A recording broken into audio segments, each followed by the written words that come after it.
What's going on, everybody? Aaron here with Tier 1 Academy, and today I want to talk to you guys about carjackings. So, it's no secret. We all know that carjacking is on the rise. Every time we look at your Instagram feed, we got carjacking. Every time you turn on the news, we got carjacking. Every time you go open up Facebook, carjacking. Anytime I go look up an article to talk about, report on that can help us out, CCW holders, carjacking.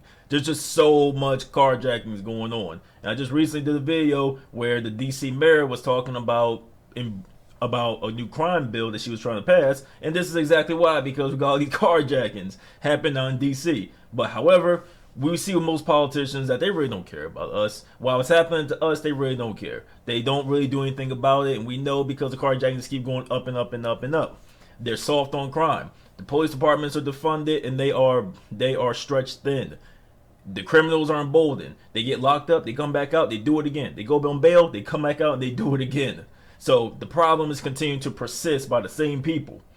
However, so they're never going to do anything about it until it happens to them, and that's exactly what happened here. A congressman got carjacked in DC. So let's talk about it. The police recovered Representative Henry Cuellar's, okay, I hope I pronounced that right, vehicle after he was carjacked in the Navy Yard neighborhood. He was unharmed. So they really don't care when it's happening to us, but when it finally gets so bad that it begins to happen to them, that's when maybe we're going to see some change. But that's how bad it's getting, is that even they, United States officials, state officials, are getting carjacked. And the reason why is because these little young kids, the ones that are doing this stuff, they don't care. They don't see a difference between this guy and me. He may be wearing a suit, I may be wearing a t-shirt, but at the end of the day, they don't see anything. All they see is a mark, and that's exactly what they deemed him, and that's why they carjacked him. So even they aren't safe from this stuff. But however, I don't see nothing wrong. While I will never wish on anyone to get carjacked, however, the only way the problem is going to get fixed is when the people who can actually do something about it, when it finally happens to them, when they realize, oh snap, this can happen to me. I've created a monster. Let me see if I can fix it. They're the ones who can fix this because they create this monster. So even though this congressman is not a congressman of DC, he's still a Democratic congressman, and we already know Democrats are soft on crime. I'm not a politician, but I got called like I see it. So this guy got carjacked in DC, where we would never expect a congressman or any state official to be carjacked. Don't they have to protect the details or something? Regardless, though, they're not safe from it. But however, they create this monster, they gotta deal with it. But as these carjackings continue to happen, and how it concerns us as CCW holders is, it now puts us in a dangerous position where we may have to use our firearm. And it's worse than that because it's teenagers that are doing this stuff, little young kids. And now you already ask yourself this. So we have a congressman that got got carjacked. We also have an FBI agent. An FBI agent gets carjacked at gunpoint in Washington, D.C. amid city's rise in stolen vehicles. Let's talk about it. A Federal Bureau of Investigations agent was carjacked at gunpoint in Washington, D.C. on Wednesday. Keep in mind this article was written November 2023, but regardless. The latest in a sharp spike in vehicle robberies in the nation's capital. The FBI confirmed that one of its agents was carjacked on Wednesday afternoon. Two armed people conducted the carjacking, the Metropolitan Police Department said in a statement to USA Today. MPD said officers responded to a carjacking around 3:45 p.m. and the vehicle was recovered less than 30 minutes later at 4:10 p.m. FBI Washington field office and the Metropolitan Police Department carjacking task force, they had to make a whole task force for carjackings. That's how bad it got. Well, I'm sorry, that's how bad it is. Metropolitan Police Department's carjacking task force are investigating. The incident comes as the nation's capital experiences a 107% rise in carjackings this year from 2022. So far in 2023, there have been 911 such incidents, according to data from MPD. 77% of which involve firearms. Very important for us to know because we are CCW holders. We want to protect ourselves.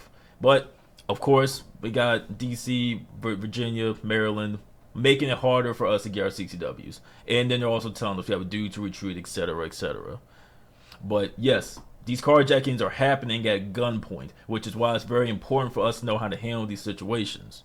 But I'll talk about it. Just last month, Texas Representative Henry Cuellar was carjacked at gunpoint by 3 men near the Capitol building. We just talked about that. Cuellar was parking, I hope I'm pronouncing his name right. Cuellar was parking his car when 3 assailants approached him and stole his car. The congressman was not harmed. See, yep, and as you can see, he was carjacked in Washington, D.C. by 3 armed robbers. So as this stuff continues to happen, even officials aren't safe from this stuff. It's eventually someone is going to get hurt, someone's going to get killed. And I have this article here where that's exactly what happened. So let's look at it. Breaking news as we come on the air this evening. There's been another attempted carjacking in the district, this time with deadly consequences. I'm Mauricio Casillas. Thanks for joining us. Let's get you up to speed. This is video from last night's scene. It was on D Street and Penn Quarter. Since then, we've learned that the victim of the attempted carjacking is a federal security officer, and we also know more about the young teenage carjacking suspect who was shot and killed in this incident. News 4's Derek Ward joins us live now with more details. Hi, Derek.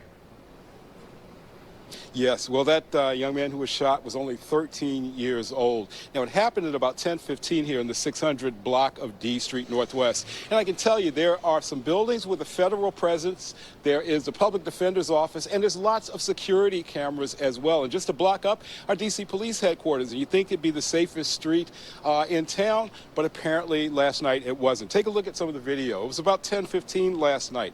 And according to police, an officer, a federal officer, was sitting in his car waiting for his shift to begin when he was approached by 2 teens, or 2 juveniles as he describes them. They demanded that he get out of his car, and according to the police account, one of those teens, or one of those juveniles, was reaching for his pocket, which he says implied that he had a gun. And when the officer got out of his car, he fired 1 shot, and we're told that the other juvenile ran away. Now, they haven't identified the officer or the agency that he works for, but the juvenile who was shot is 13-year-old Bernard Tony of Southeast D.C. Now, one of the things that we are waiting to find out, again, is whether that officer was in any sort of uniform or had any markings or identify him as a police officer. But one thing you can say that there are a lot of in the district right now, sadly, carjackings. Okay, let me go and stop it there, because this is where it gets stupid, okay? It doesn't matter if he was a cop or not. The point is that we got 13-year-olds out here carjacking people. I want everyone watching this video to ask yourself and really think about it. What were you doing when you were 13 years old? Let me tell you what I was doing. I was outside, running around, using what are the names? Super soakers, water guns. Me and my friends outside playing with super soakers, running around in the woods, playing around. That's what I was doing at 13 years old. Now today we got 13-year-olds out here with firearms, carjacking. I can't think about myself at 13 years old carjacking someone. This is insane. And now we're gonna ask, oh, was a cop? But that doesn't matter. The point was, it was someone, a criminal, carjacking someone, but however, they don't care who it is. And now this problem is so bad it's not even affecting the law enforcement, and it's affecting our officials, state officials, government officials, federal officials.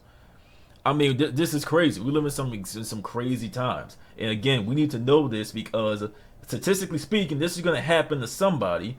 And if it's going to happen to us as firearm owners, and you have to use your firearm to protect yourself, you need to know, could you legally do it?